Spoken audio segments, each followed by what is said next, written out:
in Eijs. It's a small village in between Aachen, it's German, and Maastricht, close to the point where the three countries meet.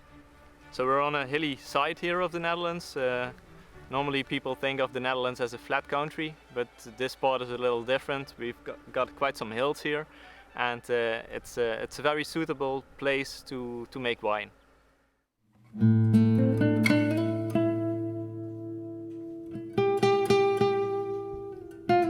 The name Domein Aldenborg refers to the castle that was standing on top of the hill behind our house. So Aldenborg means it's just an old castle. We've got some historic data which show that these regions were actually used for to make wine. Also for the broader areas, for Liège and Belgium. Yeah, that indicates that the region is very suitable for making wine.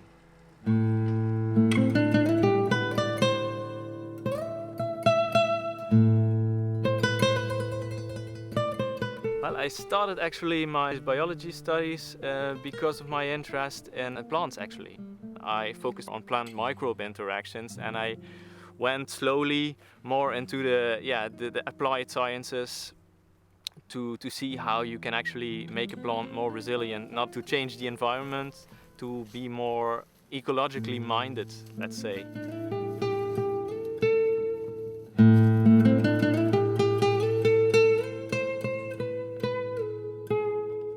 My father started with viticulture in 1988, but it was just as a hobby. Then crop failure was still part of the game. And as soon as you go bigger, then you need to go more into safer practices, let's say. To be able to harvest the crop is then more important.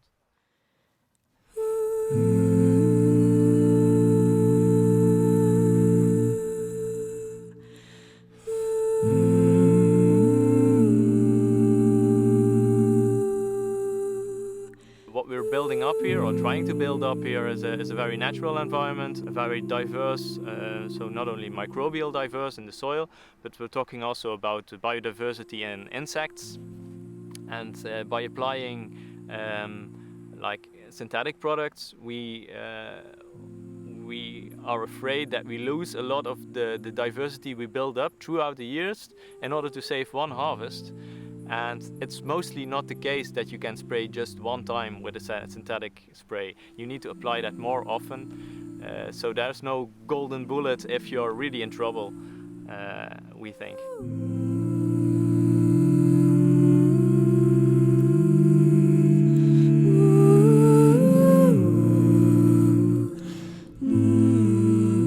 You can't label our winemaking officially, so it's a natural wine, we call it, because we try to make our wine as naturally as possible.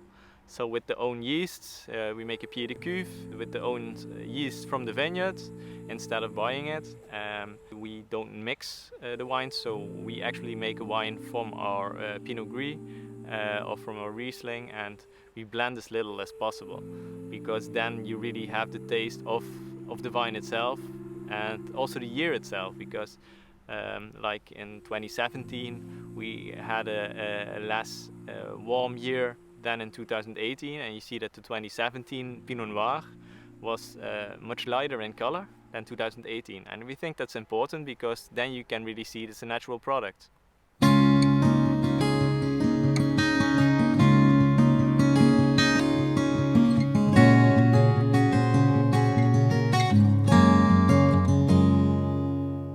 We make unfiltered and unclarified wines, so we let our wines rest on the yeast for about a year, and then afterwards we rake the wines twice, so we take them from the yeast, and so we let it just naturally settle.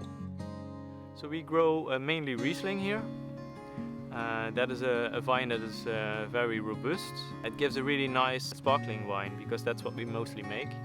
Apart from that, we also make some Pinot Gris, Pinot Blanc, Chardonnay, and very small quantities of red wines, so Merlot, Satin Noir, Pinot Noir. We make a little bit of Gewürztraminer too. So, but those are mostly for fun. The wine we have to live on is the Riesling. Yeah.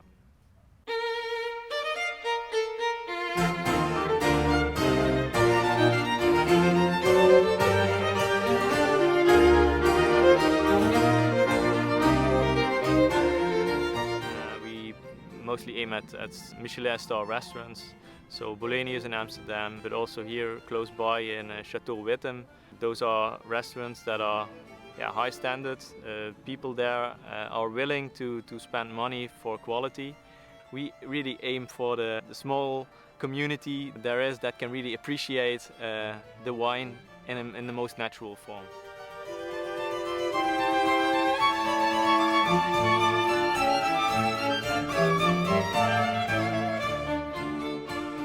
I think the life is quite exciting that we have, both my father and I, because it's very diverse.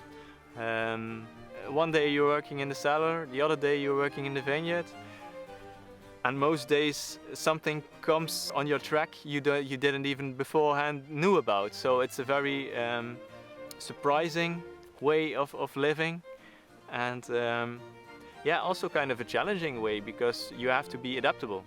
I think that's very important for a farmer in general, but for a wine grower especially. Yeah.